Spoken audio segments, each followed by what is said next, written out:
이 시간 본문의 말씀을 근거로 해서 너희가 짐을 서로 지라 라는 제목으로 은혜를 나누기를 원합니다. 사도 바울의 서신 중에요, 예수 그리스도의 복음을 제대로 드러낸 서신서가 있습니다. 많은 학자들이 로마서라고 얘기를 합니다. 왜냐하면 죄인된 인간이 구원에 이를 수 있는 방법은 오직 예수 그리스도를 믿음으로 말미암는 것임을 신학적으로 분명히 잘 설명하고 있기 때문에 그렇습니다. 다시 말해서 이신득이 교리라는 것이죠. 이신득이 원리를 말하는 것에 분명하게 제시하고 있는 복음서, 그것이 로마서입니다. 또한 갈라디아서는요, 바울 서신 중에 작은 로마서라고 불릴 만큼 로마서의 중요한 원리인 이신득이의 주제를 다루고 있습니다. 그러나 갈라디아서가 구원 교리, 구원 원리를 중점으로 다루고 있는 로마서와의 관점의 차이가 있다면, 갈라디아서는 율법을 지킴으로 의인이 되어야 한다는 소위 율법주의자들에 대해서 강하게 대조하면서 이신득이의 교리, 원리를 설명하고 있다는 것입니다. 이신득이 그 원리의 진정성과 복음의 참됨을 우리에게 전하고 있죠. 예수님의 부활 승천 당시 최대한으로 한다고 하더라도 예수님을 따르는 사람들이 지난 시간에 말씀드렸던 것처럼 12제자와 500여 명의 사람들이 있었을 것입니다. 더 많다고 한다 하더라도 한 1000명 정도 되지 않을까 싶은데, 이런 예수님을 따르는 사람들이요, 로마의 박해 속에서도 AD 100년경에 10,000명까지 증가하게 됩니다. 그리고요, 계속되어지는 로마의 핍박 속에서도 남은 자로, 심지어 무덤에서, 카타콤이라고 하는 무덤에서 평생을 살았던 사람들이 있을 정도로 그 신앙을 지키기 위해서 살았던 이들, 그 어려움들의 고비를 넘기고 나서 AD 300년경 됐었을 때는요, 놀랍게도 그런 어려움이 있었음에도 불구하고 500만에서 600만 명의 그리스도인이 있었다라고 추정을 합니다. 교회적으로 볼 때는 놀라운 교회의 성장이죠. 그리고 교회는 제도적으로 그 구조를 갖추게 되었고, 또 전 유럽으로 교회가 확장되어 갑니다. 그러나 여러분들이 알다시피 중세시대는 암흑시대라고 얘기하죠. 중세시대의 구교회의 모습은 복음의 진정성이나 예수 그리스도의 복음의 참됨을 상실하고 점점 변질되어 버리고 맙니다. 결국 새롭게 교회의 모습을 다시 세워야 한다는 각성이 일어나게 됩니다. 그 각성은 다름 아닌 성경 말씀으로부터의 깨달음으로 시작됩니다. 특히나 갈라디아서는요, 종교개혁 당시에 로마서만큼이나 사랑받던 책이었습니다. 그래서 이런 별명이 붙여졌습니다. 루터의 책이라고까지 불러집니다. 종교개혁을 일으켰던 루터가 그만큼 소중하게 여겼던 말씀인 것이죠. 또 이는 또 다른 별칭으로도 불러졌는데 자유대헌장이라고 불러지기까지 합니다. 1000년 동안에 잠들었던 구교회의 이 모습을 다시 한번 깨어나게 하는 것이 성경 말씀이었다라는 사실입니다. 그렇다면 종교개혁 이후 새로운 교회의 모습과 그 안에 성도들의 삶은 어떤 모습이어야 할까요? 다시 예수 그리스도의 복음을 믿음으로만 구원을 받는 오늘날 교회와 성도의 삶은 어떠해야 할까요? 오늘 본문 6장 1절에서 10절에서까지의 말씀, 복음의 원리를 분명히 아는 자들이 서로 어떻게 대해야 하는지에 대해서 권면하고 있는 것이지요. 너희가 짐을 서로 지라라고 말입니다. 자기를 사랑하고 자기 사랑이, 그러니까 하나님을 향한 사랑이 식어지고 있는 이 시대에 본문의 말씀이 우리에게 던지고 있는 메시지가 무엇인지 깨닫고 하나님의 의를 이루어 가시는 저와 여러분 되시기를 주의 이름으로 축원드립니다. 첫째는요, 각각 자기의 일을 살피라. 사도 바울에게는 질병이 있었습니다. 어떤 학자는 안질이라고도 하고 어떤 학자는 간질이라고 합니다. 하여간 이 두 가지 질병 어느 것 하나든 바울에게는 불편함을 갖다 주기는 매한가지였을 것입니다. 만약 안질이라고 한다면 바울이 직접 글을 쓰는 것은 쉬운 일이 아니었을 것입니다. 저도 보는 것이 쉽지 않은 나이가 되어버렸습니다. 그래서 컴퓨터를 보면 책이 안 보이고요. 책을 보면 컴퓨터가 안 보입니다. 앞에 있는 것조차도 요 거리가 요만큼인데도 이게 이제 안경을 썼다 벗었다 해야 되는 그런 상황이 벌어졌습니다. 바울이 만약에 노안이 아니라 안질에 가까운 수준의 질병을 갖고 있었다면 글을 쓰는 것이 쉬웠을까요? 보는 것도 어려운데 글 쓰는 것은 어땠을까요? 쉽지 않았을 것입니다. 그래서 사도 바울이 불러주고 조력자들이 대필하는 식으로 성경 말씀을 기록을 했습니다. 그런데 갈라디아서는요, 성령의 감동으로 직접 본인이 기록을 합니다.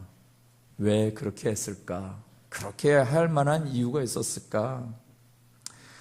이 당시 갈라디아 지역에 있는 교회들이요, 예수를 믿는 믿음으로만 구원이 부족하다라는 주장들이 나왔던 것입니다.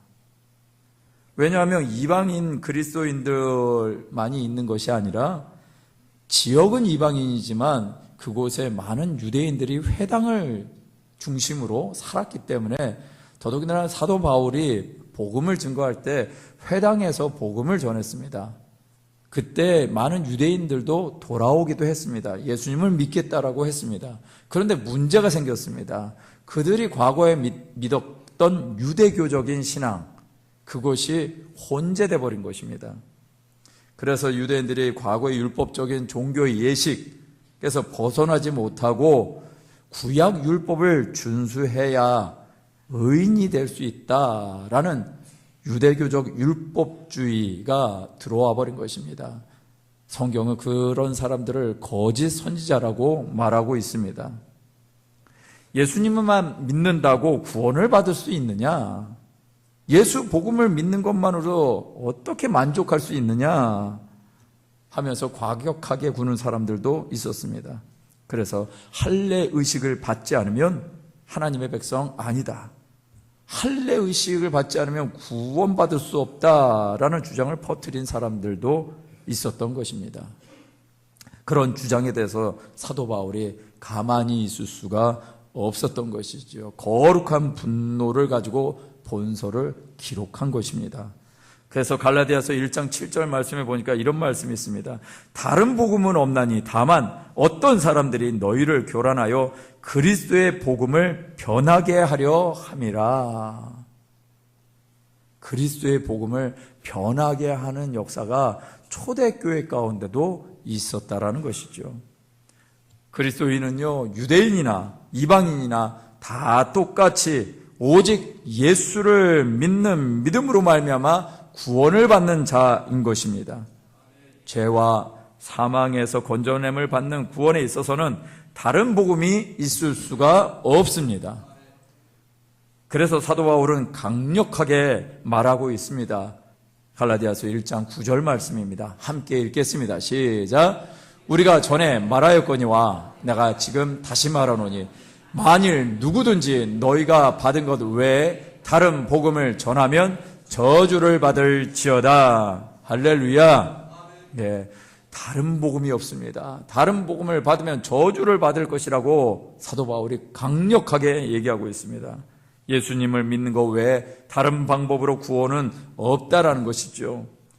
그런데 다른 방법으로 구원이 있다. 할례와 같은 종교적인 행위, 다른 어떤 종교적인 행위, 다른 어떤 의의를 가지고 구원을 받는다라고 한다면은 그것은 우리 인간에게 가능성이 있다라는 것을 증명하는 겁니다. 인간의 노력으로 구원을 받을 수 있다라는 꼴이 돼버리죠. 그 결과는 인간의 의로움을 강조하고요, 인간의 노력과 그래도 고매한 성격의 소유자가 되어서 천국에 갈 수 있다라고 가르치는 것입니다. 과거의 영화 중에 사랑과 영혼이라는 영화가 있습니다. 여러분들 다 보셨습니까? 좀 텔레비전에서 얼마나 많이 곰국처럼 우려먹는지 모르겠습니다. 그런데 그 영화 속에 보니까는 주인공이 참 자기 사랑하는 연인과 함께 그렇게 행복하게 살다가 누군가로부터 총에 맞아서 죽게 됩니다. 단순한 강도인 줄 알았더니 그 배후에는 자기 친구가 있더라는 것이죠. 그래서 이제 죽은 영혼이 이 천국에 가지 못하고 거리를 방황하면서 결국은 자기를 죽은 자가 누군지를 발견하게 되고 그렇게 싸워서 결국 그 자기를 죽이게 사주했던 친구까지 이제 죽는, 그리고 본인은 천국같이 보여지는 곳으로 빛 가운데 올라가는 장면으로 끝납니다. 그 장면 가운데 보면 한쪽은 천국이 나오고 한쪽은 그 어두운 어떤 이상한 물체가 나타나가지고 그 친구를 끄집고 내려가는, 그래서 마치 지옥으로 보여지는 곳으로 가게 하는 장면이 나옵니다.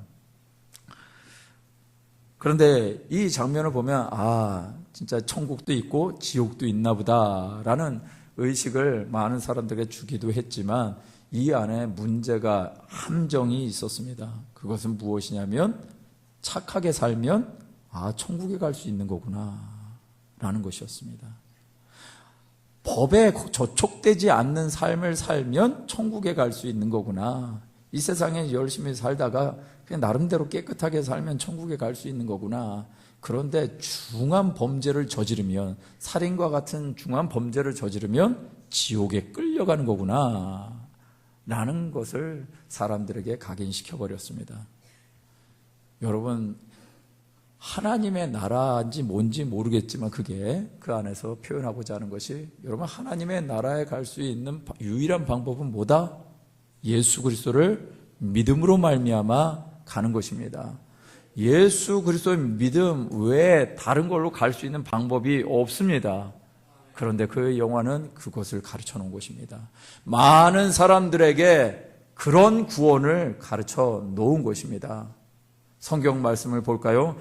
로마서 3장 10절에서 12절 말씀입니다. 함께 읽겠습니다. 시작. 기록된 바 의인은 없나니 하나도 없으며 깨닫는 자도 없고 하나님을 찾는 자도 없고 다 치우쳐 함께 무익하게 되고 선을 행하는 자가 없나니 하나도 없도다. 할렐루야. 이 말씀이 진리입니다. 의인은 없나니 하나도 없습니다. 깨닫는 자도 없답니다. 오히려 다 치우쳐 무익하게 되는 것이 우리의 인생이다. 선을 행하는 자가 없나니 하나도 없는 것이 인생의 결론이라고 얘기하고 있습니다. 어떤 여자분이요, 인간은 선합니다 라고 주장하면서 세계 여행을 했습니다. 그런데 세계 여행한 결과가 살인을 당합니다. 그것이 뉴스에 나온 적이 있었습니다. 사람은 선합니다. 사람은 선하니까 내가 그렇게 무전여행을 해도 나를 도와줄 것입니다. 그런 마음을 가지고 여행을 했다가 결국은 비참한 최후를 맞이하게 됩니다. 무슨 말이냐? 인간 안에 선함이 있고 싶어하는 마음은 알겠는데 우리 안에 그런 선함이 없다라는 증거가 되어버린 것이죠. 그런데요, 복음을 알게 되면요, 자기 자신을 돌아보게 됩니다. 복음을 알게 되면, 예수 그리스도의 복음을 알게 되면 자기 자신을 돌아보게 됩니다. 왜냐하면 내가 의로운 사람이 아님을 깨닫게 되기 때문입니다. 내가 의로운 사람이 아니라는 것이 깨닫게 되어지면 어떤 삶을 살까요? 나는 죄인이고 의로운 존재가 못 되니까 막 살까요? 아니지요. 진짜 의로운 분에게 내 삶을 의탁하게 되어질 줄 믿습니다. 이것이 각각 자기를 살필 줄 아는 것입니다. 자기를 살필 줄 아는 것, 예수 그리스도, 복음 대신 예수 그리스도께 내 삶을 의탁하는 것, 그것이 온전히 자기를 살피는 것입니다. 갈라디아서 5장 24절 26절에 보니까 그리스도 예수의 사람들은 육체와 함께 그 정욕과 탐심을 십자가에 못 박았느니라. 만일 우리가 성령으로 살면 또한 성령으로 행할지니 헛된 영광을 구하여 서로 노엽게 하거나 서로 투기하지 말지니라 라고 말씀하고 있습니다. 그리스도 예수의 사람들을, 즉 그리스도인들의 삶이 어떻게 된다고 말씀하고 있습니까? 육체와 함께 그 정욕과 탐심을 십자가에 못 박았다라고 말하고 있습니다. 이렇게 사는 것이라고 성경은 말씀하고 있습니다. 그러면서 만일 우리가 성령으로 살면 어떻게 행한다고요? 성령으로 행할지니 그런 사람들은 헛된 영광을 구하여 서로 노엽게 하거나 서로 투기하지 않게 된다고 말씀하고 있습니다. 성령으로 행하셔서 육체의 소욕을 십자가에 못 박는, 자기를 살필 줄 아는 저와 여러분 되시기를 주님의 이름으로 축원드립니다. 두 번째는요, 사람이 무엇으로 심든지 그대로 거두리라. 자기를 살필 줄 아는 사람들이 어떻게 살 것인가? 여러분, 하나님께서 인류를 공평하게 정의롭게 다루시는 원리 중에 하나가 심고 거두는 법칙입니다. 콩 심은 데 콩 나고 팥 심은 데 팥 난다. 여러분, 악을 심는 자에게는 악으로 갚아주실 것이고요, 반대로 선을 심는 자에게는 선으로 갚아주실 것입니다. 교만을 심으면 교만의 열매가 맺히고요, 겸손을 심으면 겸손의 열매가 맺혀지는 것이죠.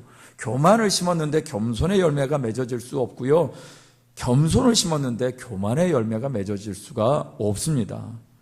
그래서 그리스도인들은 지속적인 자기 살핌, 지속적인 자기의 돌봄이 필요한 것이지요.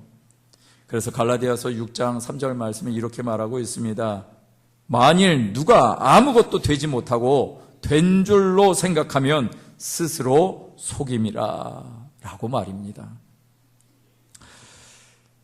제가 한 글을 봤습니다. 제목이 그렇습니다. 그렇지만 주님이라는 글이었습니다. 참으로 생각하게 하는 글이었는데요, 내용은 이렇습니다. 주님 말씀 따르겠습니다. 그렇지만 주님 장사할 때만은 별도로 해 주십시오. 주님 가라고 하시는 대로 가겠습니다. 그렇지만 주님 교회에 매주일 가라고 안 하시겠죠?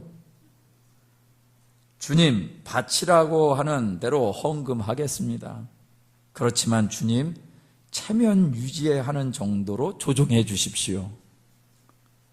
주님 지라는 대로 십자가를 지겠습니다. 그렇지만 주님 짐꾼을 사서 대신 지게 해도 무관하겠죠? 주님 사랑하라는 대로 사랑하겠습니다. 그렇지만 주님 당장 하라고 하지 마시고 내일 미루어 주십시오. 우리는 이 말씀, 이 한 글 안에 우리 자신의 삶을 한번 돌아보게 됩니다. 우리가 무엇을 위해서 살고 있는지, 또 무엇을 위해서 심고 있는지, 갈라디아서 6장 8절 말씀을 우리 함께 읽겠습니다. 시작. 자기의 육체를 위하여 심는 자는 육체로부터 썩어질 것을 거두고 성령을 위하여 심는 자는 성령으로부터 영생을 거두리라. 주님을 따르겠다라고 하지만 생각뿐일 때가 많습니다. 이런 사람은 주님을 위해 심지 않습니다. 자신의 삶을 위해, 육체를 위해서는 심는 일을 하는지 모르겠지만 주님을 위해서, 성령을 위해서 심는 자는 아닌 것이지요. 삶 속에 다양한 심는 일들이 있습니다. 성경은 우리가 성령을 위하여 심는 자가 되라고 말씀하고 있습니다. 성령을 목적으로 하는 삶의 결국은 영생이기 때문입니다. 이렇게 자기를 살피고 돌보는 사람만이 영생을 위하여 심는 일을 하게 되어지는 줄 믿습니다. 세계 기독교계의 거목 중에 한 분이 존 스토트 목사님이라는 분이 계십니다. 이분이 2011년도 7월에 향년 90세에 소천하셨습니다. 이분은 현대 복음주의에 가장 큰 영향을 미치신 목사님이시고 신학자로 꼽히시는 분이십니다. 그런데 이분이 어느 세계 선교대회에 참석하셔서 설교를 하시게 되었습니다. 설교 중반에 사람들이 계속해서 박수를 보냈습니다. 그때마다 이 목사님은요, 시계를 봤습니다. 나중에는 사람들이 요란한 박수와 함께 자리에서 일어나니까 목사님이 앉아달라고 부탁을 하면서 이렇게 말했습니다. 앞으로 제게 할당된 설교 시간은 2분밖에 남지 않았으니 제발 제 시간은 뺏지 말아 주십시오. 박수 좋아하지 않는 사람이 있을까요? 이번은 자기에게 주어진 시간 앞에서 하나님께서 맡겨주신 복음의 거룩한 명령을 순종하기 위해서 한순간도 시간을 낭비하고 싶지 않았던 것입니다. 박수 받는 것이 중요한 것이 아니라 예수를 전하는 것, 복음을 전하는 것이 중요했던 것입니다. 디모데전서 1장 11절에서 12절 말씀을 보니까요, 이 교훈은 내게 맡기신 바 복되신 하나님의 영광의 복음을 따름이니라. 나를 능하게 하신 그리스도 예수 우리 주께 내가 감사함은 나를 충성되이 여겨 내게 직분을 맡기심이니, 내 육체와 내 영광을 위해서가 아니라 영생을 위해 내가 심어야 할 것이 무엇인가를 고민하시는 한 주간 되시는 저와 여러분 되시기를 주님의 이름으로 축원드립니다. 세 번째는요, 선을 행하되 낙심하지 말지니. 선을 행하라는 것은요, 각종 종교들의 가르침입니다. 도덕적이고 윤리적인 삶을 살라고 가르치는 것은 어떤 종교에도 다 있죠. 그렇다면 그리스도인들의 선도 그런 종류의 선행을 말하는 것일까요? 인간에게는 꼭 구해야 할 궁극적인 선이 있습니다. 궁극적인 선, 그것은 바로 예수님을 믿는 것입니다. 할렐루야! 예수님을 믿는 것이 선입니다. 우리를 만드신 창조주가 우리의 구원을 위해서 가장 아름다운 선을 베푸신다면 무엇을 하시겠습니까? 우리 스스로가 노력해서 구원을 이룰 수 있는 착한 존재가 아니라는 것을 우린 너무나 잘 알지 않습니까? 하나님도 아시는 것입니다. 아니요, 하나님은 너무나 잘 아시는 것입니다. 그래서 선을 행하되 진짜 하나님이 우리에게 원하시는 선, 바로 그것은 예수를 믿는 것이 하나님이 보시기에 진짜 선인 줄 믿습니다. 왜요? 우리가 구원을 받을 수 있는 길이니까. 우리가 구원을 받을 수 있는 가장 아름다운 길이 바로 예수님이시기에 예수님을 믿는 것이 여러분이 가장 착한 일입니다. 이것이 진정한 선입니다. 고린도전서 9장 14절 말씀에 우리 계속해서 한번 말씀을 읽어볼까요? 시작! 이와 같이 주께서도 복음을 전하는 자들이 복음으로 말미암아 살리라 명하셨느니라. 요한복음 6장 47절 말씀도 이어서 합니다. 진실로 너희에게 이르노니 믿는 자는 영생을 가졌나니. 디모데전서 1장 16절은 제가 읽어드리겠습니다. 그러나 내가 국류를 입은 까닭은 예수 그리스도께서 내게 먼저 일체 오래 참으심을 보이사 후에 주를 믿어 영생 얻는 자들에게 본이 되게 하려 하심이라. 오늘 주님이 말씀하십니다. 우리에게 계속해서 얘기하고 있는 것은 복음으로 말미암아 살고 복음을 왜 믿어야 되는지, 그것이 우리에게 영생을 갖다 주는 것이고 너희는 영생을 얻는 자가 되게 하는 것, 이것이 내가 보는 착한 일이다 라고 말씀하고 있는 것이죠. 이 착한 일을 위해서 우리는 심어야 되는 것입니다. 어느 목사님과 목수인 성도가 대화를 했습니다. 이 성도가 목사님에게 이렇게 얘기를 했습니다. 목사님, 어제 주일 설교 잘못하셨습니다. 아주 용감합니다. 그래서 목사님 그랬어요. 내가 뭘 잘못했을까요? 그랬더니 목사님께서 말씀하시기를 예수 믿는 사람만 하나님의 자녀라고 했습니다. 네, 그렇게 말했죠. 아니, 하나님께서 온 세상을 다 만들지 않았습니까? 그렇다면 모든 사람이 누구의 자녀? 하나님의 자녀잖아요. 왜 꼭 예수 믿는 사람만 하나님의 자녀입니까? 라고 질문한 것이죠. 그때 목사님이 얘기합니다. 성도님, 1년에 목수이시니까 1년에 책상을 몇 개를 만드셔요? 그랬더니 1000개를 만든답니다. 아유, 많이 만드시네요. 그러면 의자는 몇 개나 만드셔요? 800개를 만드신답니다. 그리고 나서 이제 목사님이 얘기합니다. 아, 그러세요.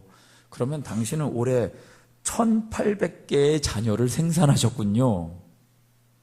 라고 얘기를 했습니다. 그러니까 이 성도님이 얘기합니다. 목사님, 말이 됩니까? 어떻게 의자가 내 생명이란 말입니까? 아니, 당신이 만들었으니 당신 자녀 아닙니까? 내 생명이 부여가 되지 않았는데 어떻게 내 자식입니까? 라고 또 반문하는 것이죠. 그때 목사님이 얘기합니다. 성도님, 당신 말이 맞습니다.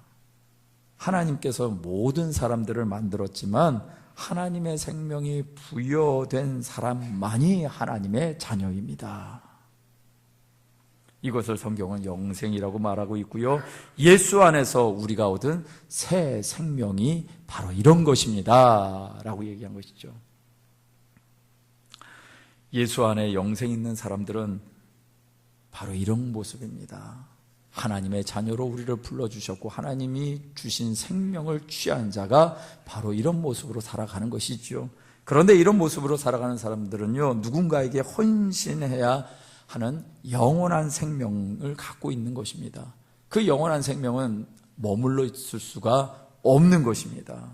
그 영원한 생명은 누군가에게 또 나누어져야 되는 것이죠.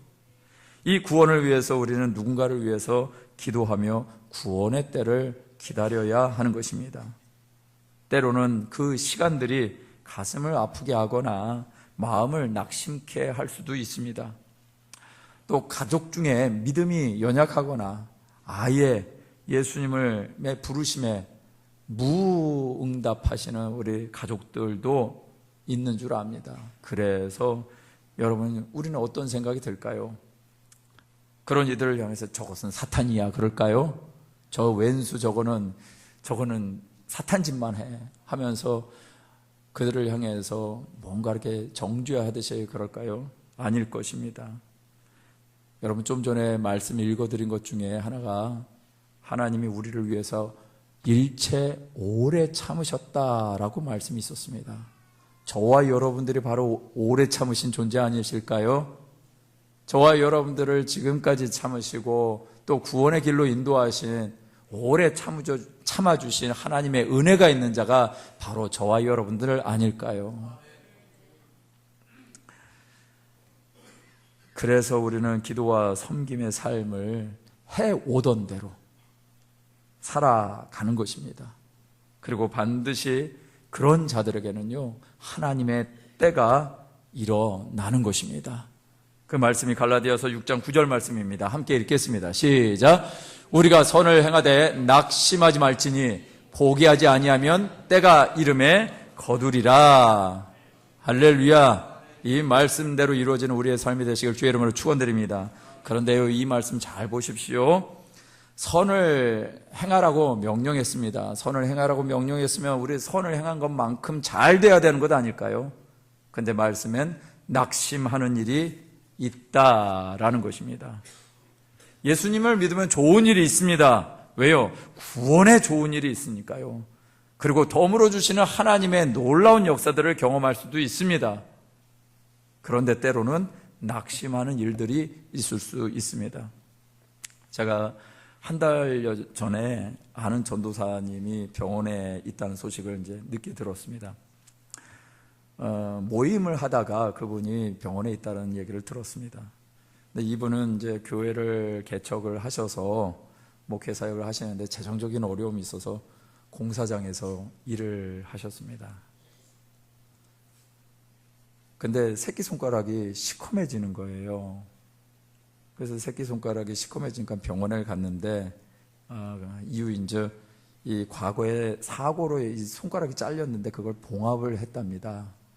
그런데 이제 일을 하다 보니까 어느 순간에 이 혈관이 막혀서 그 손가락 주변이 정말 제가 이렇게 보니까요, 잘린 것만큼 딱 그 선 위에만 딱 시커멓게 변해 있는 것입니다. 나중에 그 얘기를 이제 듣고 모임 가운데서 얘기를 듣다가 그냥 어떻게 하나 안타까운 마음만 있었는데, 갑자기 하나님이 주신 소원이 가야 된다는 것이었습니다. 가라, 기도해줘라, 이런 마음의 소원을 주셨습니다. 그래서 함께 있었던 그 개척교회 목사님들과 같이 가서 밤 10시 반인가요? 예, 그때 가가지고 같이 합심해서 기도하고 그러고 나왔습니다.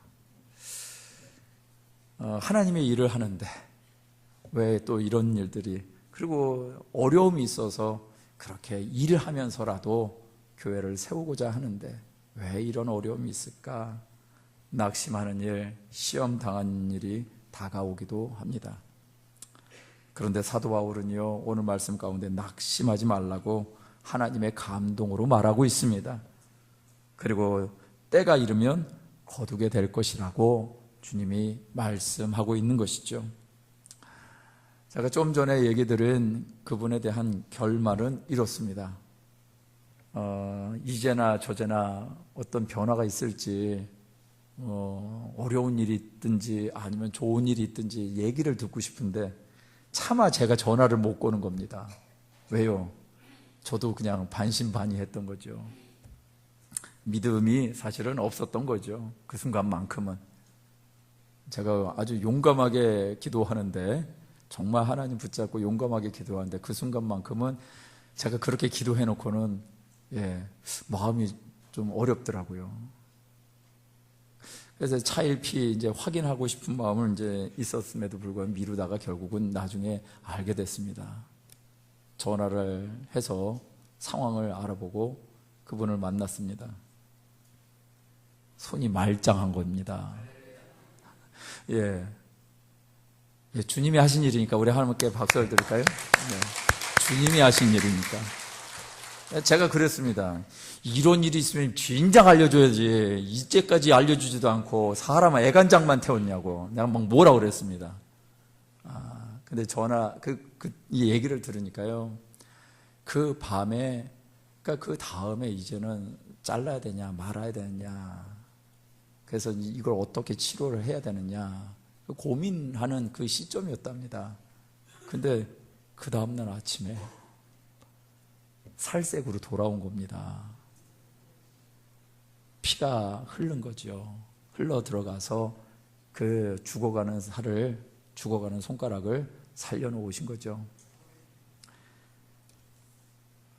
믿음으로 사는 길에 낙심이 있을 수 있습니다. 그러나 그 낙심은 우리의 믿음을 위한 것이지 우리를 낙심케 하고 절망케 하는 것이 목적이 아닙니다. 그런 낙심은 오래 가지 않습니다. 설령 오래 간다 하더라도 오늘 우리가 붙잡아야 될 것은 하나님의 말씀인 줄 믿습니다. 영원한 생명을 주신 주님이 우리를 이끌어 가시고 결국은 하나님의 역사에 합당한 열매를 거두게 하실 것입니다. 이런 삶의 주인공이 바로 저와 여러분 되시기를 주님의 이름으로 축원드립니다. 말씀을 정리하겠습니다. 창세기 4장 7절 말씀에 보니까 이런 말씀이 있습니다. 내가 선을 행하면 어찌 낯을 들지 못하겠느냐. 선을 행하지 아니하면 죄가 문에 엎드려 있느니라. 죄가 너를 원하나 너는 죄를 다스릴지니라. 할렐루야. 이 말씀은 하나님이 아담의 큰아들 가인에게 한 말입니다. 가인이 흥분하고 열받아서 동생을 이 바로 다음에 죽입니다. 죄가 문 앞에 있는 것, 그것이 우리의 인생입니다. 아담 이후에 이 세상의 모든 사람들은 죄인의 후손이라는 사실을 잊지 마시기를 바랍니다. 우리 앞에 죄가 엎드러져 있습니다. 그것을 선택하느냐 선택하지 않느냐는 우리의 몫입니다. 사람이 무엇으로 심든지 그대로 거두게 될 것입니다. 죄를 선택하면 죄를 심을 수 있습니다. 그러나 죄의 열매를 거두게 될 것이고요. 그러나 생명을 선택하고 생명을 심는 자는 반드시 영생의 열매를 거두게 될 줄 믿습니다. 갈라디아서 6장 9절 말씀 다시 한번 읽겠습니다. 시작. 우리가 선을 행하되 낙심하지 말지니 포기하지 아니하면 때가 이름에 거두리라. 할렐루야. 이 세상의 모든 사람들은 삶의 다양한 모양으로 심는 일들을 합니다. 나는 육체를 위해서 심는 자인가? 아니면 성령을 위하여 심는 자인가? 우리의 삶을 돌아보며 세상 안에, 또한 우리의 가정 안에, 그리고 영생이 필요한 누군가에게 착한 일을 선택하셔서 심기로 작정하는 저와 여러분 되시기를 주님의 이름으로 축원드립니다. 이 시간 우리 한번 찬양하고 기도할까요? 우리 하나님이 기억하시는 일을 하시는 여러분들 되셨으면 좋겠습니다. 하나님이 기억하시는 일, 서로가 서로의 짐을 져주는 것이고요. 그러려면 예수 복음으로 나 자신을 살펴야 됩니다. 예수 복음을 가진 자는 온전한 것을 심게 되어 있습니다. 그리고 예수의 복음을 가진 자는 낙심하지 않고 결국은 열매를 취하는 삶을 살게 되어질 줄 믿습니다. 그런 삶을 살아가는 것, 그것이 저와 여러분 되신다면 우리 성도님들을 통해서 이 세상이 빛 가운데 드러나게 될 줄 믿습니다. 우리의 섬김이 하나님이 기억하신 섬김이 되도록 찬양합니다. 당신의 그 섬김이 천국에서 해같이 빛나리. 당신의 그 겸손이 천국에서 해같이 빛나리. 당신의 그 믿음이 천국에서 해같이 빛나리. 당신의 그 충성이 천국에서 해같이 빛나리. 주님이 기억하시면 족하리. 주님이 기억하시면 족하리. 예수님 사랑으로 가득한 모습, 천사도 흠모하는 아름다운 그 모습, 천국에서 해같이 빛나리. 주님이 기억하시면 족하리. 주님이 기억하시면 족하리. 불타는 사명으로, 불타는 사명으로 가득한 모습, 천사도 흠모하는 아름다운 그 모습, 천국에서 해같이 빛. 우리 한신에 높여서 찬양합니다. 주님이 기억하시면, 주님이 기억하시면 족하리. 예수님 사랑으로, 예수님 사랑으로 가득한 모습, 천사도 흠모하는 아름다운 그 모습, 천국에서 해같이 빛나리. 이 시간 기도하며 나가실 때 하나님, 우리의 삶이 이런 삶이 되어지기를 원합니다. 예수의 복음이 견고한 삶이 이런 삶을 가능하게 합니다. 예수의 복음을 가지고 심는 자가 이런 삶을 이루게 될 줄 믿습니다. 예수의 복음 앞에 낙심하는 때도 있지만 결국 이루시는 하나님의 은혜를 경험하는 우리 모두가 되어질 것입니다. 이런 삶을 살 수 있도록 한 주간도 새 힘을 주시고 우리의 삶을 사용해달라고 주여 한번 부르실 정도로 기도하며 나갑니다. 주여, 살아계신 하나님, 오늘도 하나님 앞에 예배하면서 우리에게 주시는 하나님의 말씀을 듣고 아버지 하나님, 우리의 영혼을 점검하며 우리의 삶을 점검하고 우리의 내면을 점검하며 나아갑니다. 자기를 살필 줄 아는 자가 되어지기를 원합니다. 우리 자신을 온전히 복음으로 점검하기를 원합니다. 아버지 하나님, 우리가 하나님의 은혜가 아니면 안 되어지는 존재고 오직 예수 그리스도를 붙잡아야 되는 그 믿는 존재임을 고백합니다. 아버지 하나님, 당시 그 사람의 역사하여 주셔서 이 믿음 위에 아버지 하나님 겸손하게 하여 주시고 교만할 것 없게 하여 주시옵시고 이 믿음 위에 하나님의 마음을 따라 살아가는 우리 모두가 되게 도와주시옵소서. 아버지 하나님, 특별히 하나님 앞에 간구합니다. 아버지 하나님, 우리의 인생이 정말 심어야 될 것을 위해서 심는 자가 되어지기를 원합니다. 여전히 우리는 이 세상이 즐겁습니다. 여전히 우리는 이 세상이 더 가치가 있어 보입니다. 여전히 우리는 하나님보다도 이 땅의 것에 육체의 것을 위해서 심는 자로 살아갈 때가 너무나 많습니다. 아버지 하나님, 우리가 썩어질 것을 위해서 심는 자가 아니라 아버지 하나님, 영원한 생명을 위해서 심는 성령을 위하여 심는 자가 되게 하여 주시옵소서. 우리 하나님 믿음을 심게 하여 주시고 우리의 삶을 심게 하여 주시고 우리의 장래를 하나님 앞에 의탁하며 심는 자가 되게 하여 주시옵소서. 아버지 하나님여 역사하여 주시옵소서.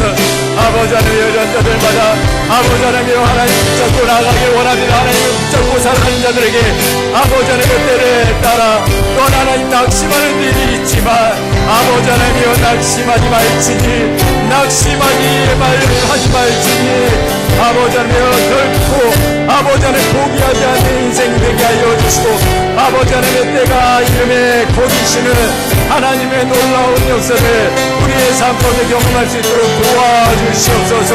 주님 붙잡고 살아가는 우리 모두가 되게 하여 주시옵소서. 아버지 하나님, 이 믿음 위에 한 주간을 또 우리의 평생을 살아갈 수 있도록 역사해 주시옵소서. 주님이 기억하시면 족하리, 주님이 기억하시면 족하리. 예수님 사랑으로 예수님 사랑으로 가득한 모습 천사도 흠모로 아름다운 그 모습 천국에서 해같이 빛나. 다시 한번 고백합니다. 주님이 기억하시면 주님이 기억하시면